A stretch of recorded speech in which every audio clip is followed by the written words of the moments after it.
ദാ പുതിയ വെറൈറ്റി പണം തട്ടിപ്പ്. നിങ്ങൾ ഈ വീഡിയോയിൽ കാണുന്നത് കഴിഞ്ഞ മാർച്ച് 22-ാം തീയതി എൻ്റെ ഷോപ്പിൽ നടന്ന ഒരു തട്ടിപ്പിൻ്റെ CCTV ഫുട്ടേജാണ്. ഇതന്ന് തന്നെ ഞാൻ FBയിലും ഇൻസ്റ്റയിലും യൂട്യൂബിലും ഒക്കെ അപ്ലോഡ് ചെയ്തിട്ടുണ്ട്. ഇയാൾ കേരളത്തിലുടനീളം ഓടി നടന്ന് തട്ടിപ്പ് നടത്തുന്ന ഒരു ഉസ്താദാണ് ഇയാൾ. ദാ ഈ വീഡിയോയിൽ കാണുന്നത് അയാൾ മറ്റൊരു സ്ഥാപനത്തിൽ ഇതേ രീതിയിൽ താടിയും മീശയൊക്കെ വടിച്ച് ഇതേ രീതിയിൽ സമാനമായിട്ട് തട്ടിപ്പ് നടത്തുന്നതിൻ്റെ ഒരു വീഡിയോ ആണ് ഈ കാണുന്നത്. വ്യാപാരികൾ ജാഗ്രതയായി.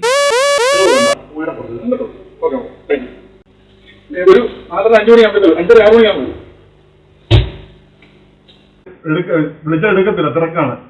എന്നാ ഞാൻ പോയി തരാം കേട്ടോ. വിളിച്ചിട്ട് എടുക്കുന്നില്ല, കൊടുത്തില്ലെന്ന് പറഞ്ഞത്. എന്താ കൊടുത്തില്ലെന്ന് പറഞ്ഞു? വിളിച്ചാ കിട്ടത്തില്ല, അതുകൊണ്ടാണ്. പോയി തരാം കേട്ടോ. കൊണ്ടേ തന്നെ വണ്ടി മാറ്റിയിട്ടോ, കുഴപ്പമില്ല. ഇപ്പം എങ്ങനെ ഇരിക്കണ്?